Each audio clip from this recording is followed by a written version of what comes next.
গান, কবিতা, সাহিত্য ও আড্ডার এক অভিনব অনুষ্ঠান আজকের ভাবনা। অনুষ্ঠানে উপস্থিত থাকবেন বিশিষ্ট আবৃত্তিকার তাপস নাগ। অংশগ্রহণের জন্য যোগাযোগ করুন স্ক্রিনে দেওয়া নাম্বারে। অনুষ্ঠানটি দেখুন প্রতিদিন সকাল 7:30। নমস্কার, আমি তাপস নাগ। প্রতিদিনের মতো শুরু করছি চ্যানেল ভিশন আয়োজিত আপনাদের প্রিয় অনুষ্ঠান আজকের ভাবনা। আপনারা জানেন আমাদের আজকের ভাবনা প্রতিদিনই একটি বিশেষত্ব নিয়ে হাজির হয়। আজকে আমরা যে বিষয়টি বেছে নিয়েছি মূলত সেটি হলো কবিতা। আমাদের মধ্যে যারা উপস্থিত আছেন তাদের সঙ্গে এই পরিচয় করিয়ে দিই। আমাদের মধ্যে যে তিনজন কবি রয়েছেন, আমার বাঁদিকে মনোরমা পল্লে। নমস্কার। মনোরমা পল্লের পাশে শিখা নন্দন। নমস্কার। এবং শিখা নন্দনের একেবারে বাঁদিকে দীপশিখা চৌধুরী। নমস্কার। আর এবার প্রাসঙ্গিক সূত্র ধরে কিছু কথা বলি। ইতিমধ্যে খুবই সম্প্রতি এই করোনার প্রেক্ষাপটে অত্যন্ত দুর্যোগময় পরিস্থিতির মধ্যে দিয়ে, যার মধ্যে দিয়ে আমরা এখনো চলেছি ইতিমধ্যে, কারণ কবি সাহিত্যিক তারা তো থেমে থাকতে পারেন না, চলমান জীবন, আর চলমান জীবনের নামই জীবন। তো সেইখানে ওই কবি অমিয় চক্রবর্তী লিখেছিলেন, প্রাণ নেই জীবনেতে শুধু বেঁচে থাকা। এই বেঁচে থাকার জন্য কবিরা আসেন, আর আমি বরাবরই বলি কবি ছাড়া জয় বৃথা। তো ইতিমধ্যে তারা একটি মূল্যবান বই প্রকাশ করেছেন, প্রকাশিত হয়ে হচ্ছে এটি। আর বিশেষ করে চোখ প্রকাশনার সঙ্গে আপনারা যারা এই আজকের ভাবনা দেখেন, আপনারা চোখ প্রকাশনার ব্যাপারটি, চোখ পত্রিকার ব্যাপার সকলেই জানেন। আর তার যিনি কর্ণধার বিশিষ্ট কবি মানিক দে, তাকেও আপনারা চেনেন। তো ইতিমধ্যে যে বইটি প্রকাশিত হয়েছে সেটির নাম হলো সীমানা পেরিয়ে। সীমানা পেরিয়েতে যা কবিতা লিখেছেন, যাদের কবিতা নিয়ে প্রকাশিত হয়েছে তাদের নামগুলো আগে বলে দিচ্ছি। মানিক দে, শাহজাহান আলী ভুইয়া, শিখা নন্দন, মনোরমা পল্লে ও মীর সুলতান। এতে দুই বাংলার কবিরাই রয়েছেন। আমি এবার যেমন আমাদের আজকের অনুষ্ঠানে মনোরমা পল্লে এবং শিখা নন্দন তাদের কবিতা এই বইতে রয়েছে। আর দীপশিখা চৌধুরী, উনিও অনেক বইয়ে অনেক কিছুতেই ওনার কবিতা প্রকাশিত হয়েছে। তবে এই বইটিতে হয়তো কোনো কারণে তার কোনো কবিতা হয়তো এক্ষেত্রে প্রকাশিত হয়নি, কিন্তু তিনিও দীর্ঘদিন ধরে কবিতার জগতে একটি পরিচিত নাম, তিনিও আজকে আমাদের মধ্যে উপস্থিত আছেন। আমি প্রথমে চলে যাব মনোরমা পল্লের কাছে। আপনার কবিতা দিয়ে অনুষ্ঠান শুরু করছি। নমস্কার। আমি সীমানা পেরিয়ে বই থেকে, মানিকদার প্রথমেই একটা কবিতা রয়েছে সীমানা পেরিয়ে, সেই সীমানা পেরিয়ে কবিতাটা আমি পড়ে শোনাচ্ছি। সীমানা পেরিয়ে চলো যাই, গড়ে তুলি মানব বন্ধন, মানুষকে বুকে তুলে নেই, দেশে দেশে গড়ে তুলি এসো মহামানবের সেতু। কোনো সীমানা নয়, কোনো কাঁটা তার নয়, সমস্ত পৃথিবী আমার, আমি যে বিশ্বের নাগরিক। কিছু কিছু দুষ্ট মানুষ আছে যারা ধর্মের জিগির তুলে মানুষের আত্মাকে করে ভাগ। মানবতার শত্রু ওরা, মানব জাতির কলঙ্ক ওরা। হটাও এদের এ মহাপৃথিবী থেকে, ধর্মের লেবাস পরা ধূর্ত শয়তান ওরা, মুখে মধুর অন্তরে বিষ। মানুষে মানুষে ভেদাভেদ করে, কারা তোলো সীমানা প্রাচীর। ভণ্ড সাধুর বেশে সারা মুখে জোড়াও মুখোশ, সীমানা চাই না আর, ছিঁড়ে ফেলো কাঁটা তার, আমরা মানুষ সব মিলেমিশে হব একাকার। সীমানার ঊর্ধ্বে উঠে এসো, গড়ে তুলি মহামিলনের ঐক্যবদ্ধ সেতু। নমস্কার। কবিতার সারমর্ম আপনারা শুনে নিলেন। আর সত্যি কথাই, সবার উপরে মানুষ সত্য, তাহার উপরে নাই। আর রবীন্দ্রনাথের সেই বিখ্যাত কথা, ধর্মের মোহ একবার যারে ধরে অন্ধ সেজন মারে আর শুধু মরে। সুতরাং ধর্মের মোহ অবশ্যই পরিত্যাজ্য হওয়া উচিত। আমি এবার যাব শিখানন্দের। নমস্কার, আমি আমার নতুন বই বেরিয়েছে আমাদের সীমানা পেরিয়ে, তারই থেকে আমারই লেখা একটা কবিতা পড়ছি। রসের স্বাদ। হীরক রাজার দেশে সবাই ছিল রসে বসে, রসের হাড়ি মগ ডালে পাছে নজর লাগে।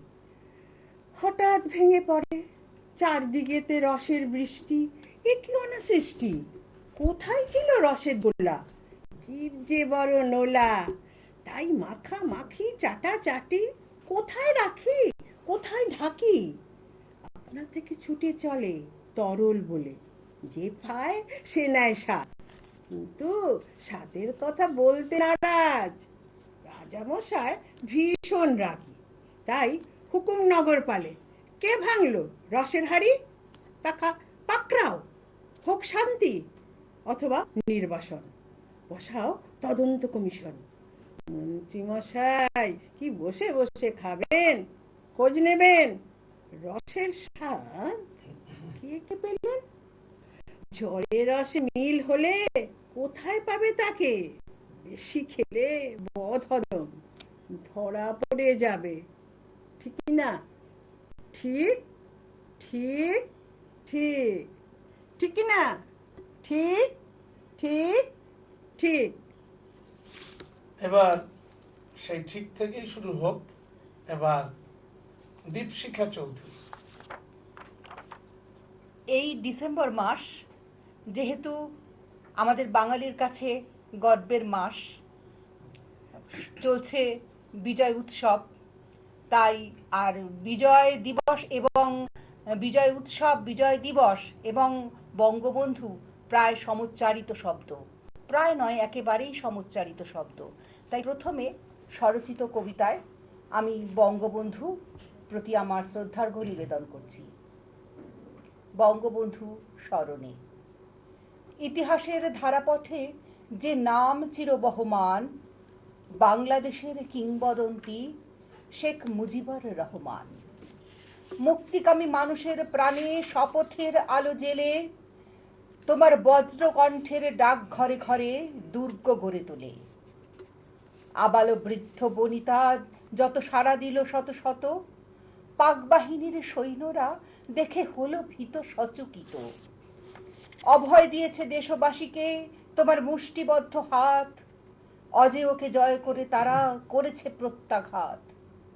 সেদিনের সেই বাংলার বুকে চরম সর্বনাশে বন্ধু দেশের মর্যাদা দিতে ভারত ছিল পাশে। ৭ই মার্চের দৃপ্ত ভাষণ এক মহাকাব্যিক ধ্বনি, বাঙালির মনে সুপ্ত চেতনে যেন মন্ত্র জাগরণী।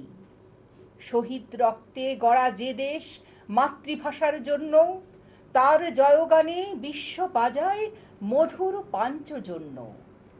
ঘাতকের হাতে প্রাণ দিয়ে গেলে স্বপ্ন স্বদেশ ছেড়ে, আকাশে বাতাসে মহাশূন্যতার প্রতিধ্বনি ফিরে। ফিরে এসো তুমি তাদের জন্য যারা পথ চেয়ে বসে আছে, হঠাৎ এসে বলো এই তো এসেছি আমি তোমাদেরই মাঝে। ফিরে এসো পিতা বাঙালির ঘরে, এসো হে জ্যোতির্ময়, আমরা বাঙালি সগর্বে বলি জয় বাংলার জয়। অপেক্ষায় প্রহর গুনছে পর্বত পারাবার, স্মরণে মননে বঙ্গবন্ধু তোমায় শ্রদ্ধা বারংবার।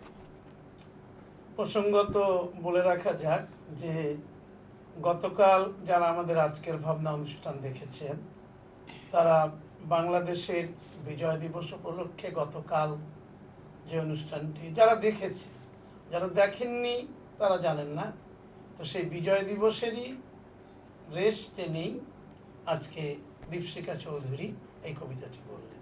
আমরা আবার ফিরে যাচ্ছি মনোরমা পল্লের কাছে।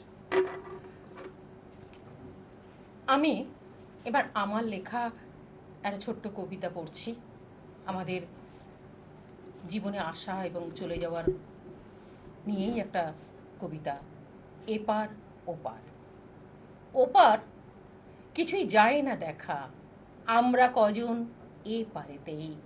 তপ্ত বালির চরে দাঁড়িয়ে দেখি, জল থই থই সবখানেতেই।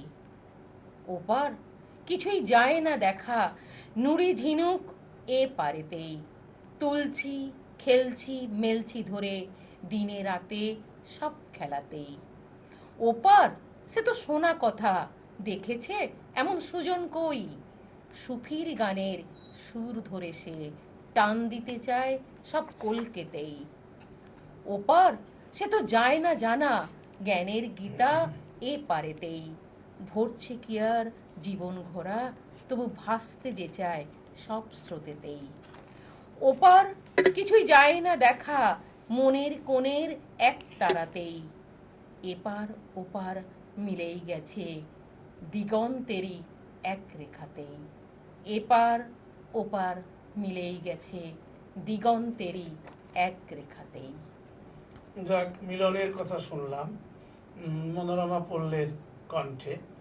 এবার এবং কণ্ঠে শুধু বলবো না, কারণ কবিরা নিজস্ব কবিতা, স্বরচিত কবিতা পাঠ করছেন, আর কবিতার বোধ, মনন, চিন্তন, তার যে চিন্তা ভাবনা, সেটা যদি আপনাদের অন্তরকে স্পর্শ করে সেটাই যথেষ্ট। এক্ষেত্রে কবিরা কিন্তু আবৃত্তি শিল্পী নন, এটা ভুলে যাবেন না। তবে কবিতার বোধটাকে বুঝতে পারলে নিশ্চয়ই আপনাদের অন্তরকে স্পর্শ করবে। আমরা এবার যাচ্ছি শিখা নন্দনের কাছে। আচ্ছা, আমি একটা পড়ছি হলো মুক্তোর খোঁজ। অগোছালো মন মানে না শাসন, ছুটে যেতে চায় যেখানে জন্ম নেয় এক অলিক স্বপ্ন, ডানাকাটা পড়ি নিজের অজান্তে। ঠোঁটে ঠোঁট চেপে হজম করে নেয় সেই হাহাকার, দু চোখে অশ্রু ভরা জলে ভেসে যায় অদূর সাগরে, যেখানে নেই কোনো কিনারা। উদ্ভাসিত প্রতিটি মুহূর্ত তলিয়ে যায় মধ্যাকর্ষণের টানে। গোল পাকানো সাদা ফেনাগুলি হিস হিস শব্দে আছড়ে পড়ে তরঙ্গ থেকে তরঙ্গের মাঝে, আশায় বুক বেঁধে আজও বসে থাকা, যদি ঝিনুক ফিরে আসে কাঙ্ক্ষিত ভালোবাসার মুক্ত নিয়ে। ধন্য আশা কুহকিনী তোমার মায়ায়, মুগ্ধ মানবের মন, মুগ্ধ ত্রিভুবন। নবীনচন্দ্র সেনের লেখা বোধহয়। যাক, এবার যাচ্ছি আমরা দীপশিখা চৌধুরীর কবিতায়। আমার এবারের কবিতা সেই শিকড়ের টানে ওপার বাংলায়। দুই বাংলা নিয়ে আমার এই কবিতা। বাংলা ভাগের যন্ত্রণা বুকেতে নিয়ে মানুষ দলে দলে সেই 47 সাল থেকে চলে এসেছে এপার বাংলায় একটু আশ্রয়ের খোঁজে।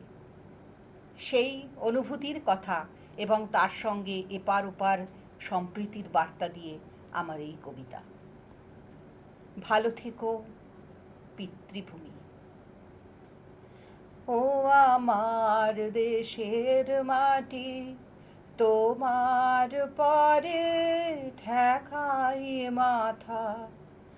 ও আমার দেশের মাটি, তোমার আমার এক ভাষা, এক বর্ণমালা, এক তারারই সুরে মিশে যায় লালন ভবা পাগলা। তোমার আমার মায়ের আঁচল আদরে নকশি কাঁথা, স্বাধীনতার মুক্তিতীর্থে জয়ের গল্পগাথা। দুই তো নয়, আসলে এক, সৃষ্টির বেদিমূলে দুই বাংলা মিলেমিশে আছে রবীন্দ্র নজরুলে। এপার বাংলা ওপার বাংলা, মাঝখানে কাটা তার, শিকড়ের টানে ওপারেতে তবু ছুটে যায় বারবার। ওপারের যত নদী পথ ঘাট, অচেনা ভাই বোন, শিরাধমনির একাত্মতায় আজ জন্মের আপনজন। আয় আরে একটি বারাই রে সখা, প্রাণের মাঝে আয় মোরা, সুখের দুঃখের কথা কব। চোখের জলে আজও ভেসে ওঠে পোড়া স্মৃতি সেই সব, কমল করিমের হাতে হাত ধরা বেড়ে ওঠা শৈশব। গোলা ভরা ধান, নদী ভরা মাছ, ছিল সুখে থাকা বেশ। আলপনা আঁকা নিকোনো উঠোন, রূপকথার সে দেশ। পিঠে পুলি ছিল ঠেকি ছাটা চালে, বিন্নি ধানের খই, এক্কা দোক্কা খেলার সাথে রানু রাবেয়া সই। আমাদের ছিল লক্ষ্মী পুজো, তোমাদের ছিল ঈদ, উৎসবে সব মিলেমিশে যেত মন্দির মসজিদ। হঠাৎ যেন ভাঙন এলো, জোড়া স্রোতের ক্ষয়, কানে কানে বলল কারা, এদেশ তোমার নয়। স্বপ্নহারা স্বজন হারা একে একে দিল পারি, সেই পারাপারে সঙ্গী ছিল বিভেদের মহামারী। তোমার আমার সোনার বাংলা দুভাগ করেছে যারা, ধ্বংসের দুর্দৈব মানবতার শত্রু ওরা। এপার ওপার হোক না, তবু প্রাণ ছুতে চায় প্রাণে। ভালোবাসার একটাই দেশ, মন সে কথাই জানে। বিভেদের যত বেড়া ভেঙে দিয়ে প্রাণ থেকে শত প্রাণে, তাই তো গড়েছি মৈত্রীর সেতু মানুষের জয়গানে।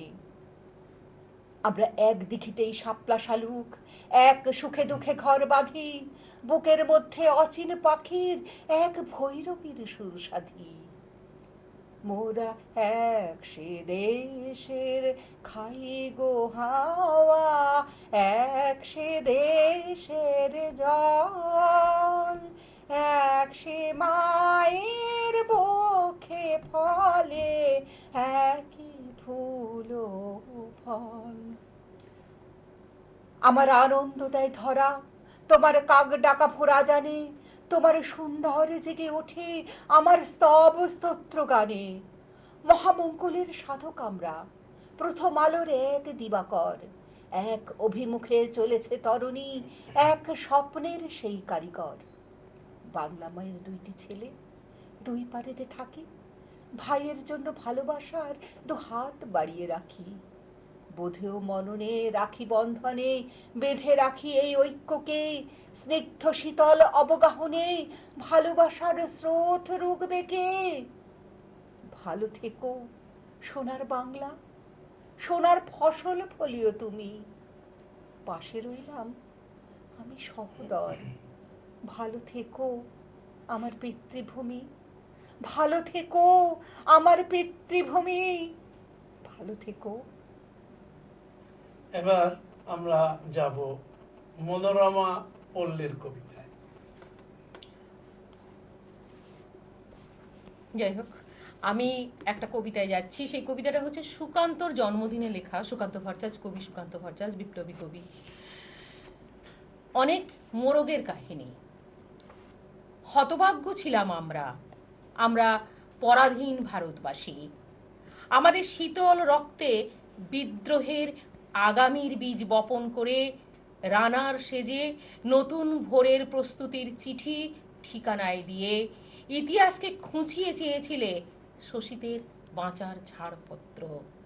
একটি কলম বা একটি সিগারেট নয়, পুরো 18-21 ফুটন্ত তারুণ্যের মধ্যে জীবন কাটি দেশলাই কাটির ছোঁয়া।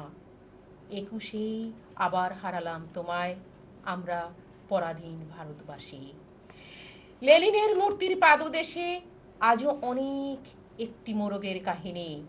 আজও আরো বেশি করে বিকিয়ে যাচ্ছে মনুষ্যত্ব, সাজছে অনেক মির্জাফর। নকল থেকে আরো নকল, তবুও বিশুদ্ধতার চিহ্ন বহন করে। আবেগ এখন লোভের গোলায় গোলা বারুদ, কামনাতে সিক্ত। কোথায় যেন ছন্দ পতন, মনগুলো সব মরুভূমে। 56তে হিসেব নিকেশ, টুকলো কবার হারিয়েই বা ফেললো কি। বন্ধনহীন 18-21 হারিয়ে যাচ্ছে, ফুরিয়ে যাচ্ছে অনেক বেশি। ইতিহাসকে টেক্কা দিয়েই ঠকছে তারা, তৈরি করছে অনেক মোরগের কাহিনী। নমস্কার। ফিরব শিখানন্দনের কবিতায়। হ্যাঁ, আমি একটা কবিতা বলছি। রাজার বিচার। যার পরনার স্বস্তি, প্রজ্বলিত মঞ্চ হবে বিচার। রাজার বিচার। বলছে ডেকে রাজা, আমায় কে দেবে সাজা? আমি যে রাজা, দেশের মাথার মুকুট, ফেলবে আমায় কোথায়? দোষকুটির বিচার আমার করবে কে সে? সেই বিচারক কোথায় আছে? আনো ডেকে তাকে, বসাও মন্ত্রণা সভা। পড়ল তলব রাজার সভায়, যেথায় যত বিচারক করছে বিচার। দেশেরও দশের এখন করবে রাজার বিচার। কোন নিয়মে, কোন ধারাতে? সব বিচারকের মাথায় হাত। সুতোয় সুতোয় জড়িয়ে থাকা নিয়ম যত, সবই আছে রাজার দেবরাজে। কোথায় পাবে তার প্রতিকৃতি?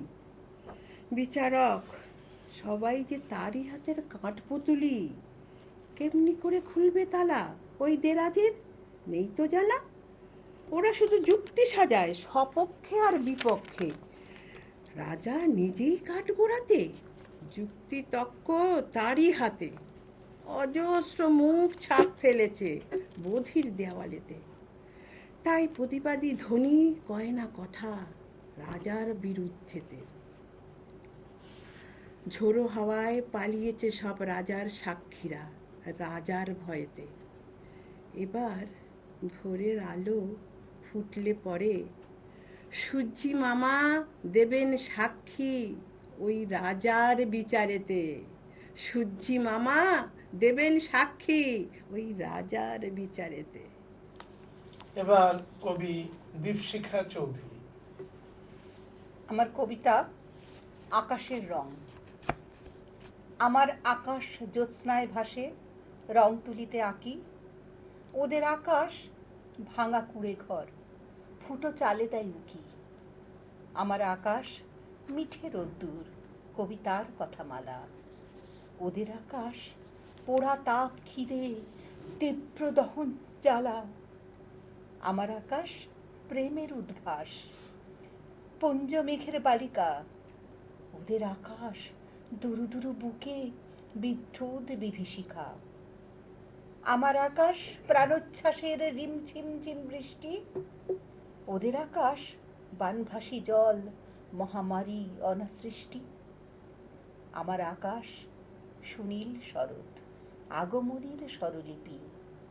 ওদের আকাশ মাটি ভেজা ঘামে, যন্ত্রণার দিনলিপি। অর্থাৎ কবি দীপশিখা চৌধুরীর এই কবিতায় যে বার্তাটা এলো যে আমার আকাশ এবং ওদের আকাশের মধ্যে তো একটা তফাৎ আছে, এবং কবি নিজেই তার কবিতার মধ্যেই সেটা স্বীকৃতি দিচ্ছেন। অর্থাৎ আমার আকাশ এবং ওদের আকাশ, তাহলে আমরা যারা কবিতা পাঠক বা পর্দার ওপারে যারা কবিতা শোনেন, পাঠ করেন, পড়েন, এই জায়গাটাই আমার মনে হয় যে কবিদের দায়িত্ব বা শিল্পীদের দায়িত্বটা এই জায়গাতেই এসে যায় যে দুটো আকাশের মিলটা কোন জায়গায় করানো যায়, একটা ব্যালেন্স। অর্থাৎ আমার আকাশ খুব সুন্দর, সেখানে নানান সুযোগ সুবিধা সবই আছে, স্বাভাবিক, কিন্তু অন্য দিকটা পুরো অস্বাভাবিক। তাহলে আজকের শিল্পীর হাতে কলম আছে, তার লেখনির শক্তি আছে, এবং আমরা জানি যে রবীন্দ্রনাথের মতন মানুষও, কবিও, তিনিও একসময় ইংরেজদের দেওয়া নাইট উপাধি পরিত্যাগ করেছিলেন। তাহলে আজকের সমাজে এই দীপশিখা চৌধুরী যে ধরনের কবিতাটি লিখলেন, এই কবিতার দ্বারা প্রভাবিত হয়ে যদি প্রত্যেকে ঠিক এই জায়গাগুলোকে সেভাবে তুলে ধরার চেষ্টা করেন, এবং কবিরা যদি তাবেদার না হয়ে বিশেষভাবে সঠিক বিষয়গুলো যেটা সমাজ উপযোগী এবং বাস্তবের মাটিকে ধাক্কা দেয় এবং দেশের কিছু ভালো হয়, এই জায়গাটা যদি সব কবিরা ভাবেন, তাহলে এটা আমি কবি নই, কবিতা এক কলমে হয়তো লিখতে পারি না, মনে হয় দেশের মানুষের তাতে আরো মঙ্গল। কারণ শিল্পী সাহিত্যিকরাই যুগে যুগে দেশ গঠনের কারিগর হয়েছে, যতই রাজনীতিবিদরা লাফালাফি করুন না কেন। আমরা যাব এবার মনোরমা পল্লের কবিতা। আমি তাপসদার সূত্র ধরেই একটা কবিতা বলছি যে আমাদের প্রেক্ষাপটটা কেমন। একদল এক রোখা মুখ, তার থেকে শোধিত নেতা আর ময়দানের বক্তৃতার কচকচানিতে মগজ ধোলাই করা নেতাদের কাছ থেকে নিজেদের অস্তিত্ব রক্ষার তাগিদের ইঙ্গিত নিয়ে এগিয়ে আসতে চাইছে তোমার আমার সকলের কাছে সুচারুভাবে শ্রেণী সংগ্রামে শোষিত একদল একরোখা মুখ। দিন ও কালের আর্থসামাজিক অবস্থানে রচিত তত্ত্ব বা তথ্য সংস্কারগ্রস্তের দ্বারা নিপীড়িত কতগুলো ব্যথিত কিন্তু উন্নত সবকিছুকে দুমড়ে মুচড়ে ফেলে সীমাবদ্ধতার সীমা অতিক্রম করে আবার দিন বদলের ডাক দৃপ্ত কণ্ঠে ঘোষণা করে নতুন নীতিকে তুলোধনা করে পুরনো রীতিকে তুলোধনা করে মাঠে নেমে জাগরি হতে চায় একদল একরোখা মুখ। চেনা মুখগুলোর কাছে বিস্তর আবেদন নিবেদনের ক্ষতকে প্রলেপ না লাগিয়েই কিছু অচেনা কিন্তু বড় কাজের বিদ্রোহের ইঙ্গিতমুখী চেনা কথার বাইরে কথা বলা, অথচ বড় বেশি করে মনের কথা বলছে এদেশের একদল একরোখা মুখ। সাংগঠনিক নেতার সঙ্গ নেয়ার ঝুলি, বস্তা পচা তোতার মুখের বুলি, দেয়াল লেখার রঙে রঙে ভেজা হাত ও তুলি, সব কিছু থেকে বাইরে এসে নতুন করে চলতে শেখায়, নতুন বাঁচার স্বপ্ন দেখায়, নতুন করে বলতে শেখায়। মৃত্যুকে জড়িয়ে ধরে বলেই চলে, চল না নতুন করে বাঁচি। ভয়ের পথেই কাঁটা বিছিয়ে নতুন করে বাঁচি। তারা যে তোমার আমার বড় কাছের এদেশের একালের একদল একরোখা মুখ।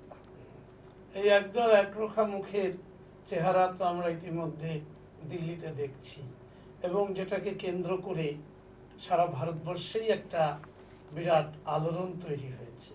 তো সেই জায়গাটায় শিল্পী সাহিত্যিকরা তাদের কর্তব্য পালন করবেন, সবই ঠিক আছে, কিন্তু যারা দেশের দায়িত্ব মাথায় তুলে নিয়েছেন, বিশেষ যে দলেরই হোক, আমরা কোনো দলের কথা বলি না, কিন্তু একটা বিষয় আজকের ভাবনা থেকে আমরা সেই ধরনের কথা বলতেও চাই না।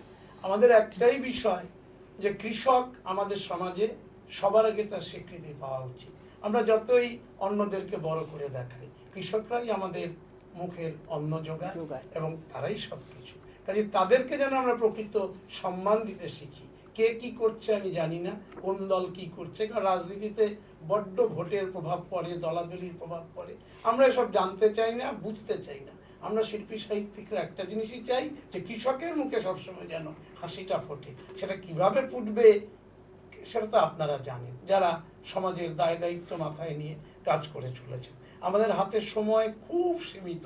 খুব ছোট্ট একটি কবিতা যদি পড়ার মতন থাকে, আপনি তাও পড়ার জায়গা নেই, আমাকে আর কিছু দেওয়ার আজকে ইয়ে নেই। আমরা ওই বিষয়, হ্যাঁ, আমরা আমাদের হাতে খুবই সময় নেই বলতে গেলেই। আজকে যারা আমাদের মধ্যে যে কবিরা উপস্থিত ছিলেন, প্রত্যেকেই মহিলা কবি, প্রত্যেকেই মহিলা, এবং মহিলারা যেভাবে কলম ধরেছেন এবং নারীরা এগিয়ে এলেই দেশ যে একদিন আরো সম্পূর্ণতা পাবে, এটা খুবই স্বাভাবিক। মনোরমা পড়লে, শিখা নন্দন এবং দীপশিখা চৌধুরীকে চ্যানেল ভিশন আয়োজিত আজকের ভাবনা অনুষ্ঠানের পক্ষ থেকে আমি তাপস নাগ আন্তরিক অভিনন্দন জানাচ্ছি, এবং এই তিনজন কবিকেই আমাদের আজকের ভাবনায় আবার আসার জন্য আমন্ত্রণ জানিয়ে রাখলাম।